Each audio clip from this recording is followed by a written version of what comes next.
Hello दोस्तों, स्वागत है आपका आपके चैनल डॉक्टर बाबाजी कोटा वाले में। आज से हम लोग एक नया स्टार्ट करने वाले हैं जो कि है NCERT as it is.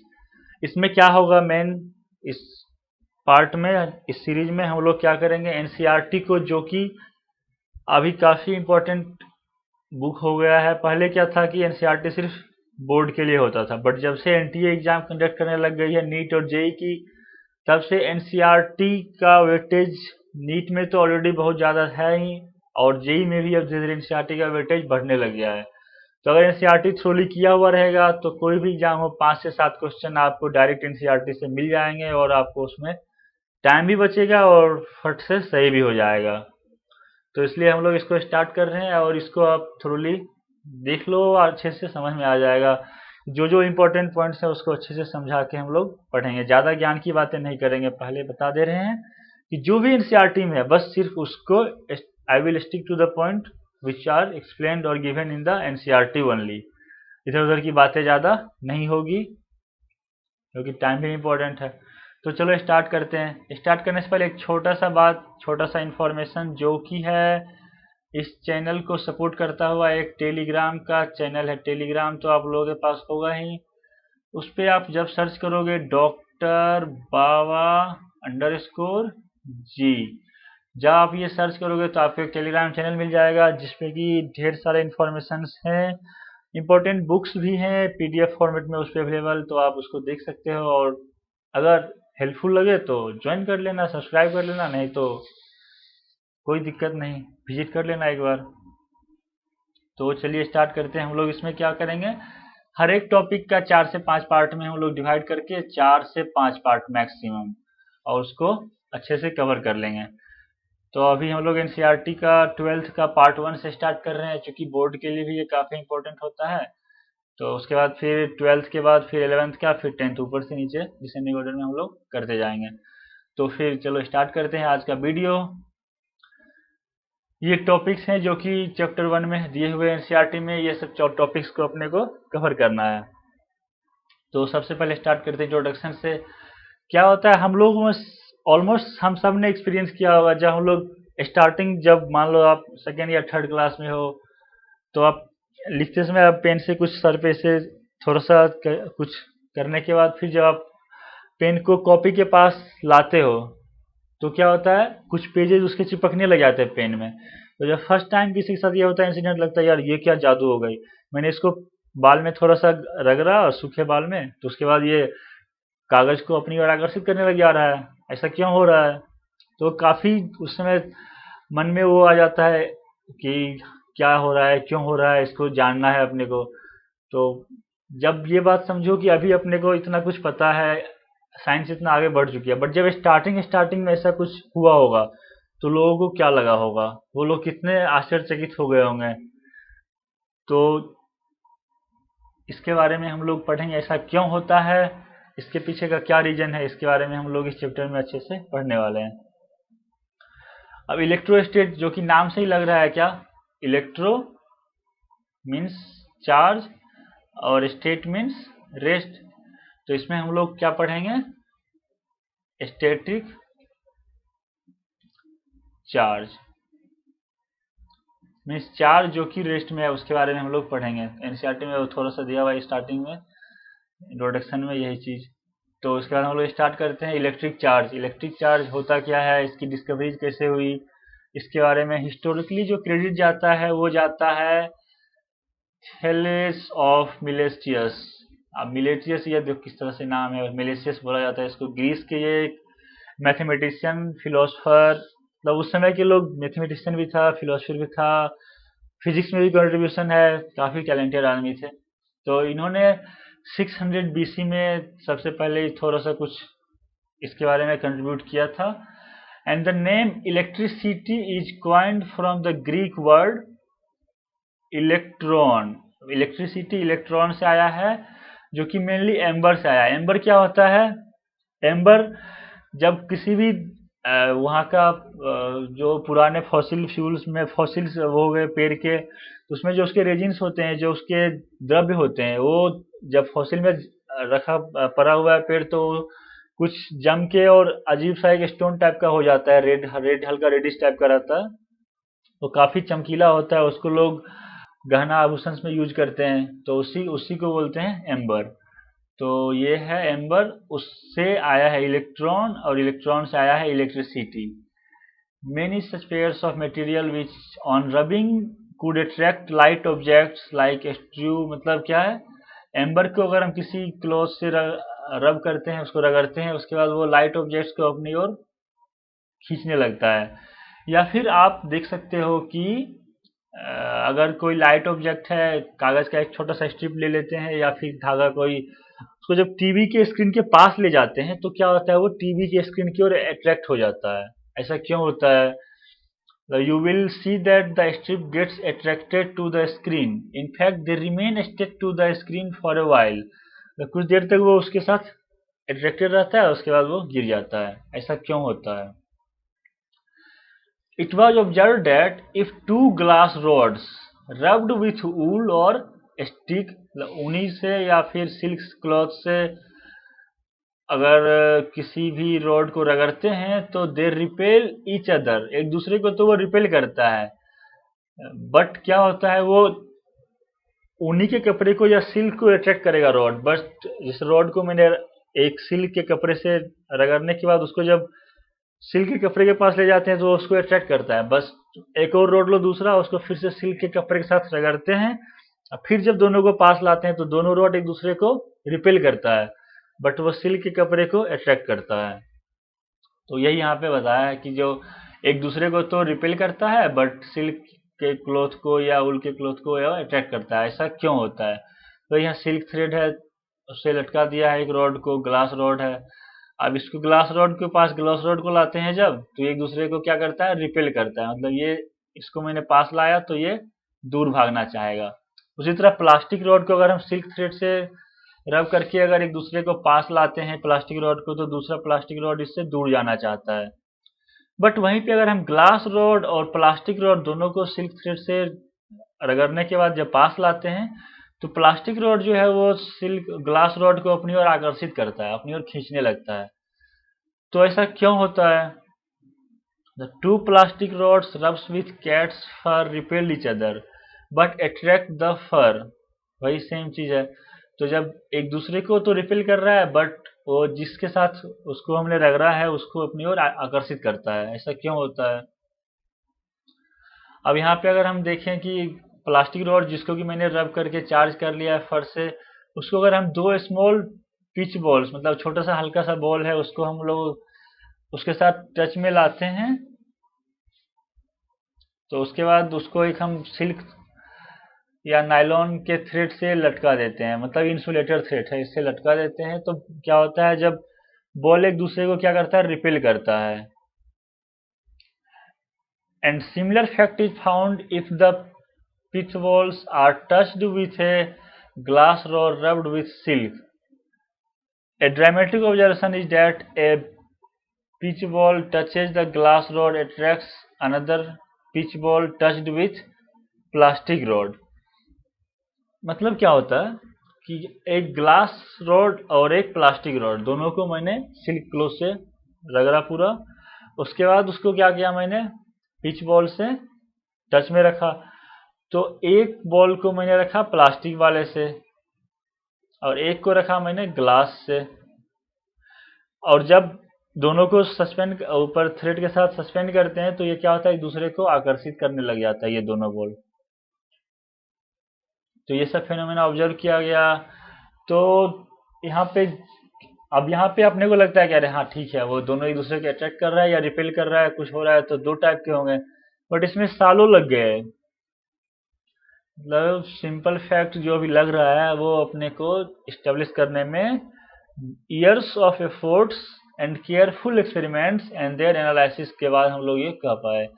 It was concluded that many careful studies by different scientist that there are only two kinds, दो टाइप का ही चीज हो रहा है, या तो अट्रैक्ट कर रहा है एक दूसरे को या फिर रिपेल कर रहा है। तो two kinds of entity which is called the electric charge. We say that the bodies like glass or plastic rods, silk, fur or pitch balls are electrified. They acquire the electric charge on rubbing, मतलब rubbing करने के बाद उस पर कुछ तो change आ रहा है, तो क्या हो रहा है, वो कुछ चार्ज एक्वायर कर ले रहा है। The experiment on pitch ball suggested that there are two kinds of electrifications and we find that like charges repel unlike charges, मतलब जब मैंने दो बॉल को सेम प्लास्टिक के रॉड के साथ टच में लाया था और फिर जब उन दोनों को मैंने पास में लाया तो वो एक दूसरे को रिपेल कर रहे थे, मतलब प्लास्टिक से तो दोनों को सेम ही चार्ज जाएगा ना, तो सेम गया है तो वो रिपेल कर रहा है। तो मतलब लाइक चार्ज जब अगर है, लाइक चार्ज ये इंपॉर्टेंट पॉइंट है, तो वो रिपेल करता है। बट जब अनलाइक चार्ज लाते हैं तो वो अट्रैक्ट करते हैं, मतलब जब मैंने इसको फिर एक को लगाया ग्लास से और एक को प्लास्टिक से, तो फिर क्या हुआ, वो दोनों एक दूसरे को अट्रैक्ट कर रहा था। The experiments also demonstrated that the charges are transferred from rod to the pitch balls on contact, मतलब जब पिच बॉल को मैंने रॉड के कांटेक्ट में लाया तो कुछ चार्ज उस पर ट्रांसफर हुआ तभी तो वो इलेक्ट्रिक फेनोमेना दिखा रहा है। It is said that the pitch balls are electrified or are charged by contact. The property which differentiates two kinds of charge is called the polarity of charge, मतलब जो charge के इस दो type को जिस प्रॉपर्टी की वजह से वो डिफरेंशिएट हो रहा है उसको हम लोग बोलते हैं पोलरिटी ऑफ चार्ज। तो ये एक छोटा सा पॉइंट है। When a glass rod is rubbed with silk, the rod acquires one kind of charge and the silk acquires the second kind of charge. सही बात है, अगर रॉड और क्लॉथ को जब हम आपस में रगड़ते हैं तो वो एक दूसरे को अट्रैक्ट कर रहा है, अगर सेम चार्ज दोनों पे डेवलप होता तो वो एक दूसरे को रिपेल कर रहा होता, जैसा कि हमने पिच बॉल के केस में देखा है। तो ये कंक्लूजन निकला कि हाँ, दोनों पे अलग अलग चार्ज डेवलप होता है। दे नो लॉन्गर, अब फिर क्या होता है, जब हम रगड़ने के बाद कुछ देर के लिए अगर रॉड को प्लास्टिक जो भी सिल्क का अपना क्लॉथ है उसको पास में रखते हैं तो फिर उसके बाद वो एक दूसरे को अट्रैक्ट या रिपेल करना बंद कर देता है। तो thus the charges acquired after rubbing are lost when the charge bodies are brought in contact। तो यहाँ पे हम लोग कह सकते हैं concluded from these observations, इस observation से हम लोग क्या कह सकते हैं, it just tells us that unlike charges acquired by the objects neutralizes or nullifies each other's effect। तो शायद ये रीजन रहा होगा, एक काफी इंपॉर्टेंट रीजन है, क्योंकि जब हम प्लस और माइनस को इक्वल दोनों है बट अपोजिट सिर्फ उसके नेचर्स हैं, तो दोनों को अगर हम जब ऐड करते हैं तो क्या हो जाता है, जीरो हो जाता है।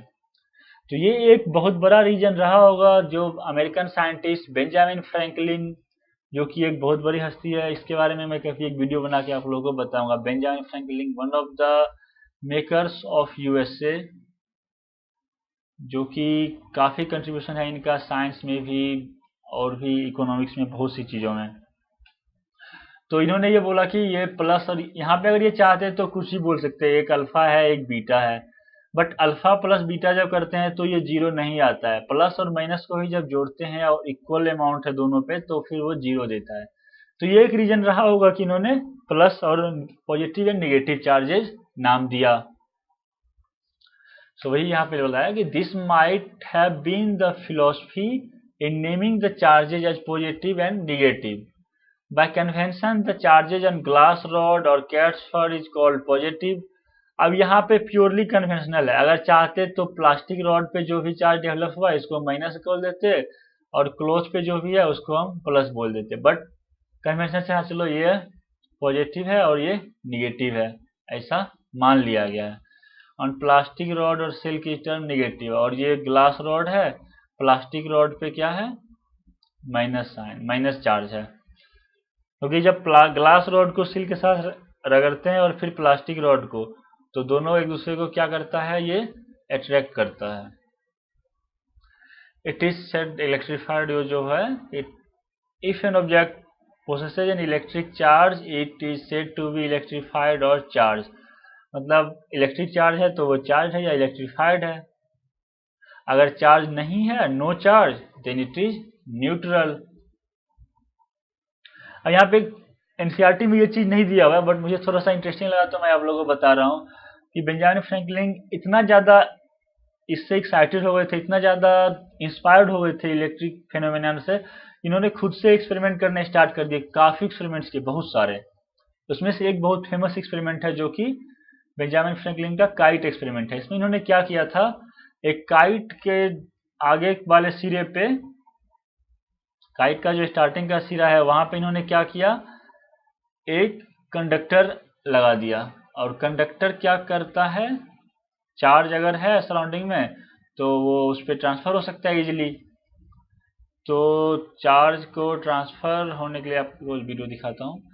तो उन्होंने क्या किया, एक कंडक्टर लगा दिया और उसको धागा जो किया, बारिश हो रही थी हल्की हल्की तो धागा गीला हो ही जाएगा, तो चार्ज ट्रांसफर होता है सराउंडिंग से उस पतंग पे, उस काइट पे, और वो इस धागे के द्वारा वो नीचे तक आता है।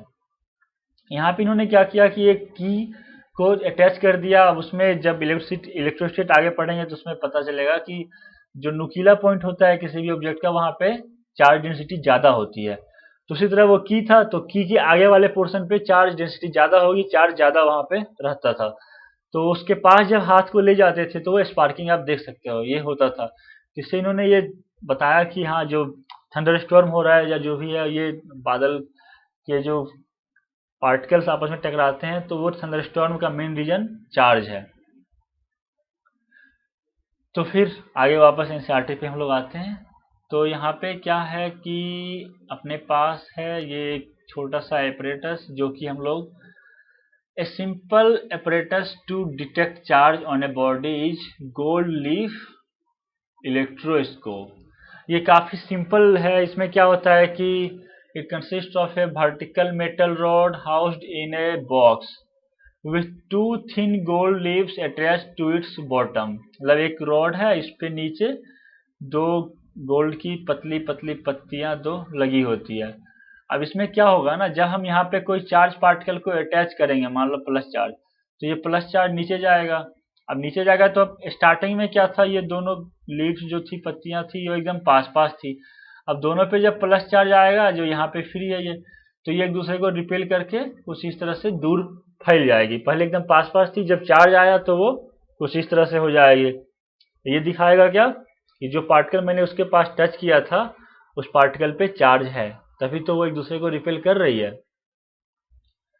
तो ये हम लोग घर पे भी आसानी से बना सकते हैं। एक्टिविटी उसमें दिया हुआ है एनसीईआरटी में कि हम लोग एक एल्युमिनियम फॉयल लेकर के उसको एक एल्युमिनियम रॉड से कनेक्ट करके, और फिर बाहर अगर हम किसी रॉड को रगड़ के सिल्क पे या ऊनी कपड़े पे उसको जब टच करते हैं मेटल नॉब को यहाँ पे, तो चार्ज जो है यहाँ से फ्लो होके नीचे जाएगा। यहाँ पे ये रबर है, इंसुलेटर है, तो इससे कोई मतलब है नहीं, तो कंडक्टर के होते हुए ये नीचे जाएगा चार्ज, और यहाँ पे ये एक दूसरे को रिपेल करेगा एल्युमिनियम फॉयल। तो ये घर पे भी प्रैक्टिस कर सकते हो, छोटा सा एक्सपेरिमेंट है, कुछ खास है नहीं। तो आगे बढ़ते हैं हम लोग। आगे है, to electrify neutral body we need to add or remove one kind of charge. मतलब पॉजिटिव नेगेटिव चार्ज है। स्टार्टिंग में क्या था, न्यूट्रल था, प्लस और माइनस दोनों इक्वल थे। अब इसको अगर हमें पॉजिटिव करना है, मान लेते हैं दो पॉजिटिव था, दो नेगेटिव था। अगर इसको हमें चार्ज इलेक्ट्रीफाइड करना है तो क्या होगा, या तो हम माइनस को हटा लें तो दो प्लस हो जाएगा, एक माइनस हो जाएगा, मतलब प्लस ज्यादा हो जाएगा। या फिर हम माइनस को ऐड कर दें, एक और माइनस ऐड कर देते हैं, या फिर प्लस हटा लेते हैं। इसमें पता नहीं है कि प्लस माइनस का क्या चक्कर है। तो इस तरह से हम उसको इलेक्ट्रीफाई कर सकते हैं। तो when we say that a body is charged, we always refer to this excess charge और deficit of charge। तो भैया दोनों नेचर सेम नेचर के पहले थे तो न्यूट्रल था। अब एक या तो पॉजिटिव वाला ज्यादा होगा या फिर नेगेटिव वाला ज्यादा होगा, तभी तो वो चार्ज होगा। So being less, some of the electrons being less tightly bound in the atoms are the charges which are transferred from one body to the other। अब हम लोग जानते हैं कि मैटर क्या है, इलेक्ट्रॉन प्रोटॉन न्यूट्रॉन से मिलकर बना है। फंडामेंटल पार्टिकल्स तीन है, प्रोटॉन और न्यूट्रॉन तो होता है भाई न्यूक्लियस में। न्यूक्लियस काफी स्टेबल है, यहाँ से तो इसको हिला नहीं सकते हैं। इलेक्ट्रॉन जो होता है ये एटम के बाहर चक्कर काटता रहता है, तो ये एटम से लूजली बॉन्ड होता है कुछ कुछ मटेरियल्स में, तो इसको हम ट्रांसफर कर सकते हैं। तो a body thus be charge positively by losing some of the electrons. अब कोई पार्टिकल है, अब मान लो इस पे 5 इलेक्ट्रॉन है, 5 प्रोटॉन है, अब इसको हमें पॉजिटिव चार्ज करना है, तो हम क्या करेंगे, कुछ इलेक्ट्रॉन इस पर से हटा दो तो पॉजिटिव चार्ज ज्यादा हो जाएगा। अच्छा, यहाँ पे क्या है, इलेक्ट्रॉन को मान लिया गया है माइनस और प्रोटॉन को प्लस, ये प्योरली कन्वेंशनल है, यहाँ पे उल्टा भी माना जा सकता था, कोई वो नहीं था, बट मान लिया है तो मान लिया है, अब तो यही होगा। तो ये प्रोटॉन है पॉजिटिव और इलेक्ट्रॉन है निगेटिव, तो क्या होगा, अगर हमें पॉजिटिव चार्ज करना है तो इलेक्ट्रॉन को हटाना पड़ेगा, अगर निगेटिव चार्ज करना है तो कुछ इलेक्ट्रॉन ऐड कर दो, तो क्या हो जाएगा, इलेक्ट्रॉन की इस पे संख्या ज्यादा हो जाएगी, प्रोटॉन की कम हो जाएगी, तो वो निगेटिवली चार्ज हो जाएगा। Similarly a body can be charged negatively by gaining electron. When we rub a glass rod with silk, some of the electrons from the rod are transferred to the silk cloth. Thus the rod gets positively charged. तो जब rod को हम रब करते हैं silk cloth से, तो rod पर से सिल्क में कुछ इलेक्ट्रॉन ट्रांसफर हो जाता है, तो रॉड क्या हो गया, पॉजिटिव चार्ज हो गया, और सिल्क क्या हो गया, निगेटिव चार्ज हो गया। No new charge is created in the process of rubbing. जब हम पार्टिकल जब रॉड को रब कर रहे हैं तो वहां पे कोई नया चार्ज नहीं बन रहा है, चार्ज जो है वो सेम है, चार्ज के नंबर से सिर्फ उसका ट्रांसफर हो रहा है। ऐसा 11th में पढ़ा होगा। एनर्जी क्या होता है, एक फॉर्म से दूसरे फॉर्म में ट्रांसफॉर्म होती है, या फिर एक जगह से दूसरी जगह ट्रांसफर होती है, बट वो नया क्रिएट नहीं होती है, तो वही चार्ज के साथ भी होता है। Also, the number of electrons that are transferred is a very small fraction of the total number of electrons in the material body. किसी मेटेरियल बॉडी में कितना इलेक्ट्रॉन है उसका बहुत छोटा सा पार्ट वो ट्रांसफर होता है, अदला बदली होती है, और लार्जली पार्ट जो है वो उस मटेरियल में ही रहता है। Also, only the less tightly bound electrons in a metal body can be transferred from it to another by rubbing. तो जब हम रब करते हैं तो कुछ स्मॉल फ्रैक्शन जो ट्रांसफर होता है, therefore when a body is rubbed with another the body gets charged, and that is why you have to stick to certain pair of material to notice charging on rubbing the bodies.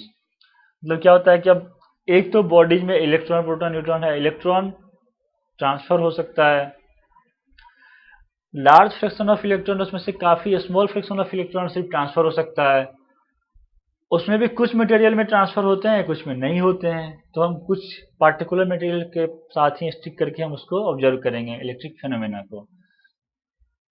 तो वो क्या क्या है, तो conductors and insulators के बारे में हम लोग देखेंगे। कंडक्टर्स क्या होता है, अब यहाँ पे एक चीज जो कि बच्चे भी कंप्लेन करते हैं, जब बताया था कि कोई एक रॉड को एक कपड़े के साथ रगड़ने के बाद वो चार्ज हो जाता है, तो एक बच्चा आया कि सर मैंने तो किया था ये एक्सपेरिमेंट बट कुछ हुआ ही नहीं। बोला कैसे नहीं हुआ, क्या कौन सा रॉड था, एक एल्युमिनियम रॉड था, उसको मैंने हाथ से पकड़ के ऐसे क्लॉथ पे काफी रगड़ा और घर वालों को दिखा रहा था एक्सपेरिमेंट में, बट कुछ चार्ज ही नहीं आ रहा था उस पर।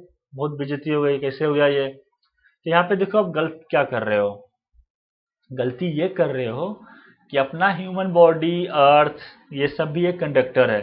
तो जब हम कोई रॉड को ऊनी कपड़े या सिल्क के साथ रगड़ते हैं तो चार्ज तो बन रहा है, मतलब मान लो ये बच्चा है और ये डंडा लेके ऊनी के कपड़े से रगड़ रहा है, तो ये चार्ज तो इस पे क्रिएट हो रहा है, मान लेते हैं प्लस चार्ज क्रिएट हुआ, बट ये चार्ज बॉडी में ट्रेवल करते हुए ये धरती पे अगर खड़ा है तो ये धरती में चला गया, तो इस पे चार्ज आया ही नहीं, तो जब आप दिखाओगे तो वो नहीं दिखेगा, कुछ भी कोई चेंज ही नहीं आएगा। तो वही यहाँ पे बताया कि a metal rod held in hand and rubbed with wool will not show any sign of being charged. However if a metal rod with a wool or plastic handle, अब मेटल रॉड के पास यहाँ पर अगर मैंने handle लगा दिया plastic का या ग्लास का, तो क्या होगा, वो इंसुलेटर है, तो फिर इस पे भी कोई भी चार्ज एक्यूमुलेट हो रहा है तो वो यहीं पे रहेगा, वो ट्रांसफर नहीं होगा। तो वही बोल रहा है, suppose we connect one into the copper wire to the neutral pith ball and the other into a negatively charge plastic rod. तो क्या होगा, कॉपर जो है वो कंडक्टर है, तो वो धीरे धीरे we find that pith ball acquires a negative charge. If a similar experiment is repeated with a nylon thread और ए रबर बैंड, तो क्या होगा, चार्ज ट्रांसफर नहीं होगा, वो न्यूट्रल ही रहेगा। तो क्या होता है कि अब जब मैंने नायलॉन या रबर बैंड लिया तो ट्रांसफर नहीं हुआ, बट जब मैंने कॉपर लिया तो ट्रांसफर हो रहा था चार्ज। ये क्या चक्कर है भाई। तो क्या होता है, कुछ पार्टिकल्स, कुछ मटेरियल्स हैं जो कि अपने थ्रू इलेक्ट्रिसिटी को फ्लो होने देते हैं, कुछ नहीं होने देते हैं। तो यहाँ पे आप अंडरलाइन कर सकते हैं इसको, those which allow electricity to pass through them easily are called conductors. They have electric charge electrons that are comparatively free to move inside the material. Metals, humans, animals, and earths are conductors. Most of the non-metals like glass, paraxylene, plastic, nylon, wood, ये सब क्या offer high resistance to the passage of electricity through them, they are called insulators. तो वो सब क्या हो गए, insulator हो गए। मतलब जो सब्सटेंस अपने से होकर के इलेक्ट्रिसिटी को पास होने देता है वो क्या है, कंडक्टर है, और जो नहीं देता है वो क्या है, इंसुलेटर है। तो चालक और कुचालक हिंदी में इसको बोलते हैं। बट ऐसे भी कुछ पार्टिकल सब्सटेंस हैं जो कि इन दोनों कैटेगरी में फॉल करते हैं, मतलब कभी तो वो पास होने दे देते हैं, कभी वो नहीं देते हैं। तो उसको हम लोग क्या बोलेंगे, उसको हम लोग सेमीकंडक्टर्स बोलते हैं।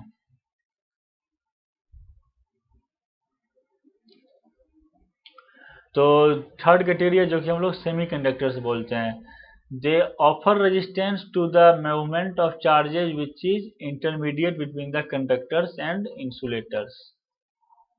अब चार्ज मतलब कंडक्टर और इंसुलेटर हमें पता हो गया, मान लेते हैं ये कंडक्टर है और ये एक है जो कि इंसुलेटर है।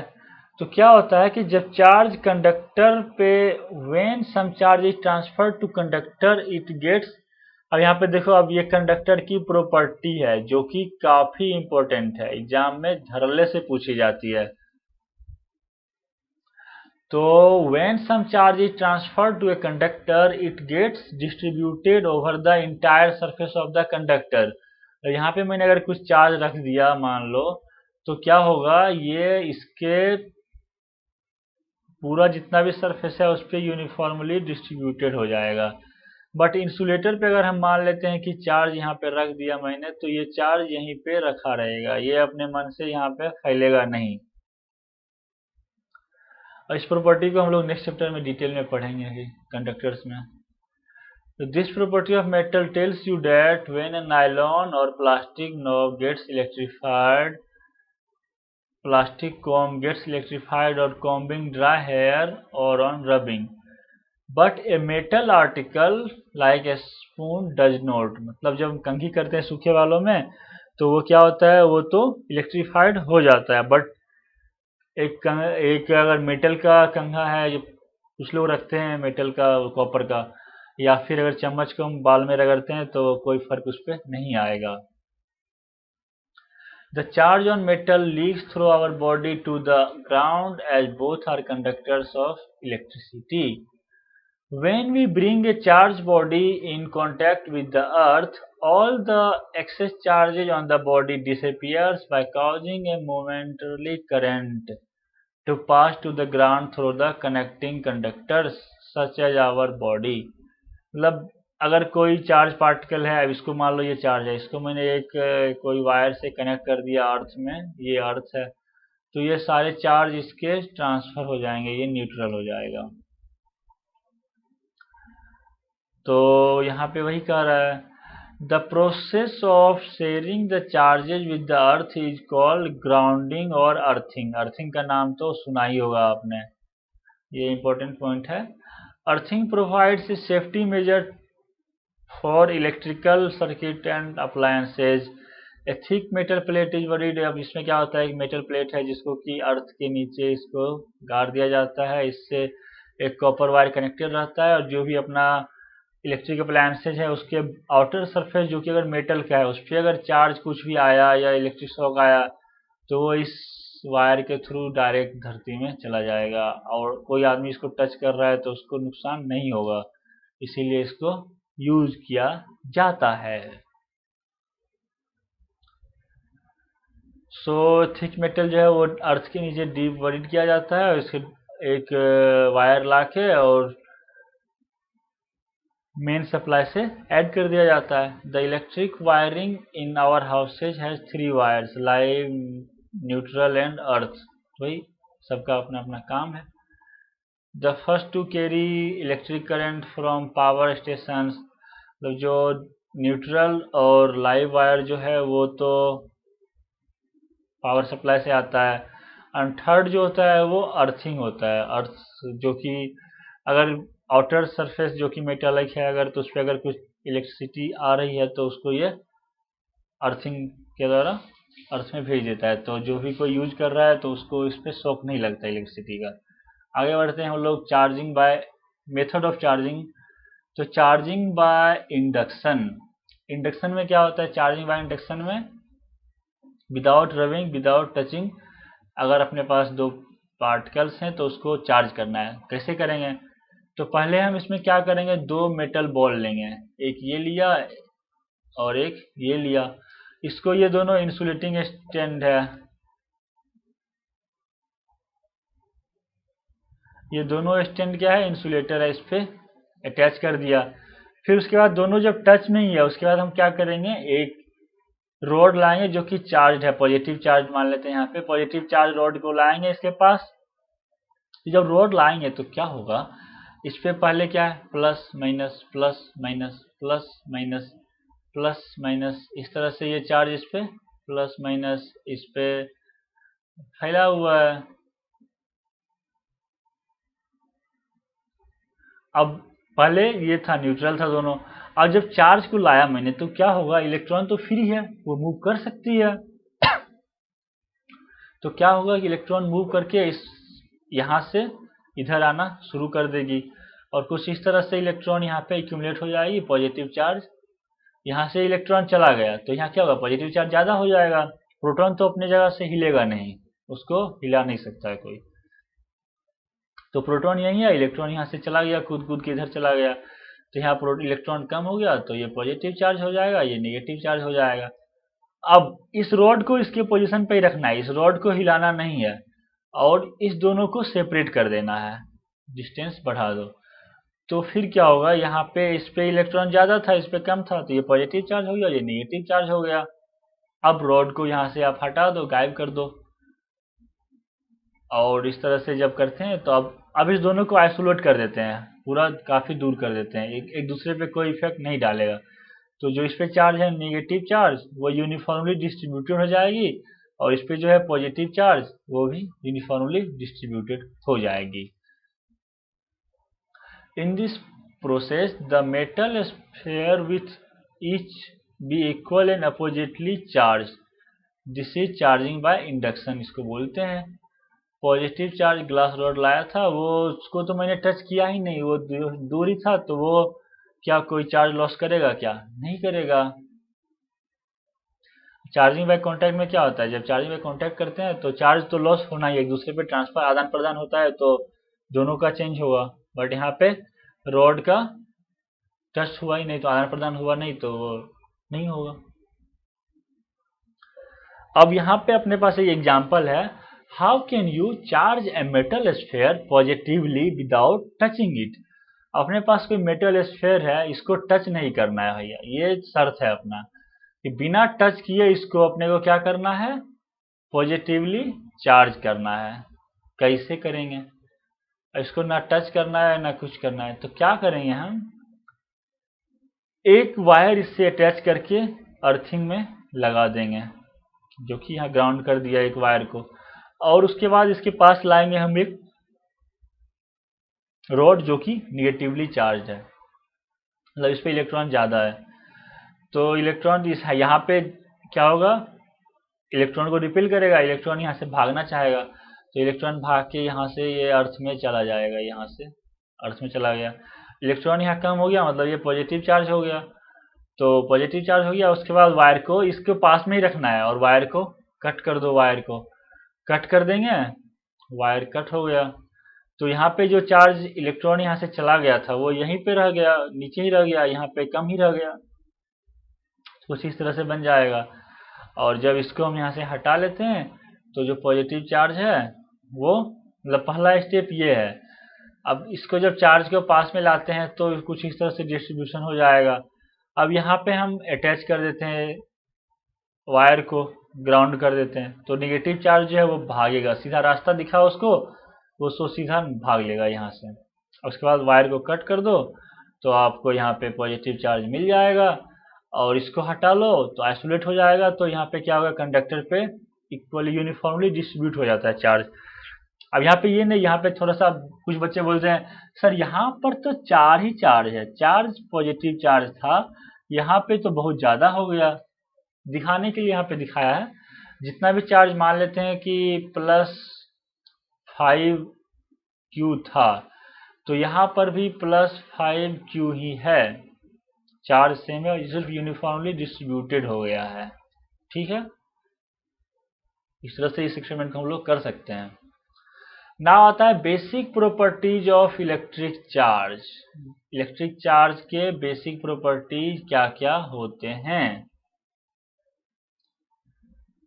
तो we have seen that there are two types of, पहला प्रॉपर्टी क्या होगा, two types of charge, positive charge और negative charge.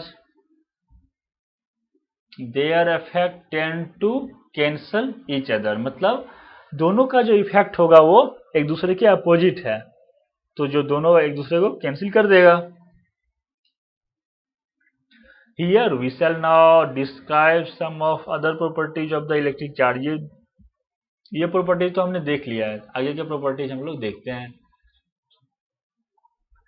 If the size of charge bodies are very small as compared to the distance between them, अब मेरे पास अगर मान लेते हैं कि ये चार्ज बॉडीज है, इसका रेडियस मेरे पास है r इक्वल्स टू 1 सेंटीमीटर, इसका भी r इक्वल्स टू मान लेते हैं 2 सेंटीमीटर, बट दोनों के बीच डिस्टेंस जो है वो मान लो आप किलोमीटर में है। तो इस डिस्टेंस के रेस्पेक्ट में ये रेडियस क्या है, एकदम छोटा सा है। तो अगर सेपरेशन दोनों के बीच में और उसका साइज दोनों में काफी ज्यादा का फर्क होगा, तो हम लोग उसको क्या बोलेंगे, पॉइंट चार्ज बोलेंगे, पॉइंट चार्ज। और हम लोग पॉइंट चार्ज की ही बात करेंगे इसमें हमेशा, अगर जब तक कि मेंशन ना हो कि स्फीयर है जिसका रेडियस ये है, उस पर चार्ज ये है, वो सब दिया रहेगा तो अलग बात है। जनरली हम लोग पॉइंट चार्ज की बात करेंगे। मतलब क्या होगा इसमें, कंसंट्रेशन चार्ज जो है कोई एक पॉइंट पे कंसंट्रेटेड होगा। अब एडिटिविटी प्रॉपर्टीज ऑफ चार्ज में फर्स्ट है एडिटिविटी ऑफ चार्जेज। मतलब एडिटिविटी ऑफ चार्जेज में क्या होता है, we can algebraically add charges, adding, बस इतना याद रखना, एडिंग अलजेब्रिकली, अलजेब्रिकली में विद साइन। अगर हमारे पास प्लस चार्ज है तो विद साइन ऐड करेंगे, जैसे कि अगर मान लो मेरे पास +Q +2Q है, -3Q +4Q -5Q है, तो इसको हम विद साइन ऐड करेंगे, माइनस प्लस करके जो भी आएगा वो अपना नेट चार्ज होगा। वही इस पैराग्राफ में बताया है, एक बार पढ़ देता हूँ आपके लिए। So we have not yet given a quantitative definition of a charge, we have followed it up next section. Assume करते हैं कि यहाँ पे आगे प्रोसेस समझाएंगे।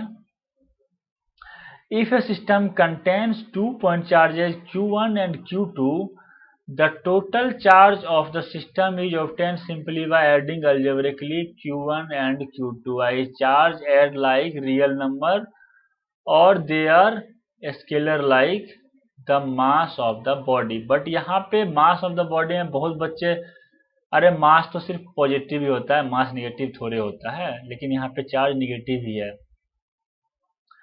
If A system contains n charges q1 से qn, देन हम सब उसको सीधा ऐड कर देंगे तो वो नेट चार्ज सिस्टम का निकल आएगा. However, there is one difference between mass and charge. Mass of a body is always positive, whereas a charge can be either positive or negative. Proper signs has to be used while adding the charges in a system. For example, total charge of system जो होगा वो plus minus सबको लेके add करने पे जो आएगा value वो सिस्टम का टोटल चार्ज होगा. नाउ चार्ज इज कंजर्व्ड, जो कि थोड़ी देर पहले बताया भी था. जैसे एनर्जी कंजर्व होती है वैसे ही चार्ज भी कंजर्व होती है. मतलब we have already hinted in the fact that when bodies are charged by rubbing, there is transfer of electron from one body to the other. No new charges are either created or destroyed. A picture of particle of electric charge enables us to understand the idea of conservation of charge. मतलब क्या होता था कि एक body से दूसरे body पे charge का आदान प्रदान होता था. सिर्फ चार्ज कोई नया बनता या खत्म नहीं होता था. मतलब क्या है, चार्ज कंजर्व्ड है. When we rub two bodies, what one body gains is charge, the other body lose. एक बॉडी जो प्राप्त करेगा दूसरा बॉडी वो खोएगा. Within an isolated system consisting of many charged bodies, due to interaction among the bodies, charges may get redistributed, but it is found that the total charge of the isolated system is always conserved. मतलब क्या होगा कि अगर हम किसी body को interact कराते हैं दूसरे चार्ज बॉडी से तो क्या होगा उस पर डिस्ट्रीब्यूशन चेंज आ सकता है, बट टोटल चार्ज जो होगा वो कांस्टेंट ही रहेगा. It is not possible to create or destroy net charge carrying by an isolated system, although the charge carrying particle may be created or destroyed in the process. मतलब कोई particle अगर charged है, मान लेते हैं ये पार्टिकल, इस पे प्लस क्यू चार्ज है, इस पे अगर मैंने माइनस क्यू ऐड कर दिया तो इस पे नेट चार्ज 0 हो गया. तो बोलोगे आप कि अरे सर इस पे तो चार्ज पहले था अब नहीं है, तो चार्ज डिस्ट्रॉय हो गया. बट डिस्ट्रॉय कहाँ हुआ, प्लस चार्ज था माइनस मैंने दे दिया, दोनों इक्वल अमाउंट में हो गए तो उस पर 0 हो गया, डिस्ट्रॉय तो नहीं हुआ. अगर फिर से मैं अगर माइनस वाला हटा लूंगा तो प्लस उतना ही आ जाएगा, माइनस जितना मैंने ऐड किया उतना हटाने के बाद. Sometimes nature creates charged particles as neutron turns into a proton and an electron. The proton and electron thus created have equal and opposite charge and the. अब क्या था कि नेचर जब आप मॉडर्न पढ़ोगे तो उसमें इसको डिटेल में समझाया जाएगा कि न्यूट्रॉन जब ब्रेक करता है तो इलेक्ट्रॉन और प्रोटॉन 2 बनता है, बट यहाँ भी तो नेट चार्ज क्या है, 0 है.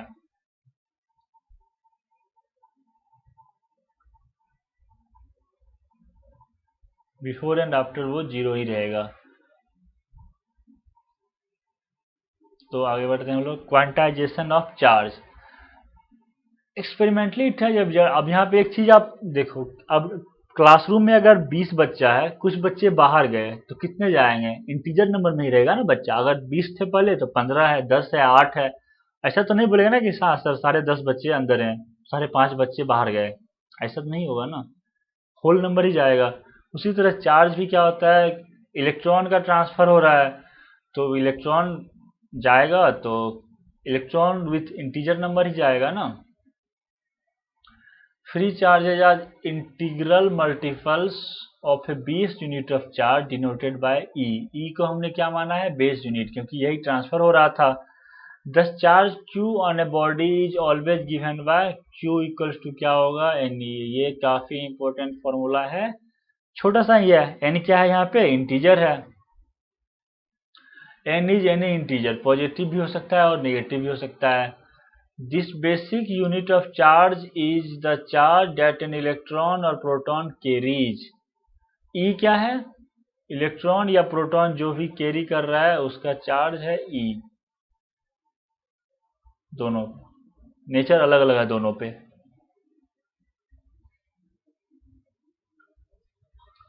तो हम लोग by convention the charge on an electron is taken to be negative, therefore charge on electron is written as minus e and that of proton as plus e. मतलब दोनों का यहाँ पे कन्वेंशनली माना गया है। अगर उसको अपोजिट ही मान लिए होते स्टार्टिंग में तो अपोजिट ही ठीक रहता, कोई वो दिक्कत की बात नहीं है।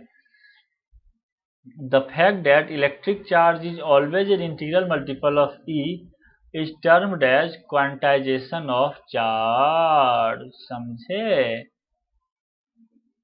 There are a large number of situations in physics where certain physical quantities are quantized. The quantization of charge was first suggested by experimental laws of electrolysis discovered by English experimentalist Faraday. Faraday one of my favourite scientist. इनके बारे में भी मैं एक दिन video बना के आप लोगों को बताऊंगा, जो कि काफ़ी मोटिवेशनल इनका कैरियर रहा है।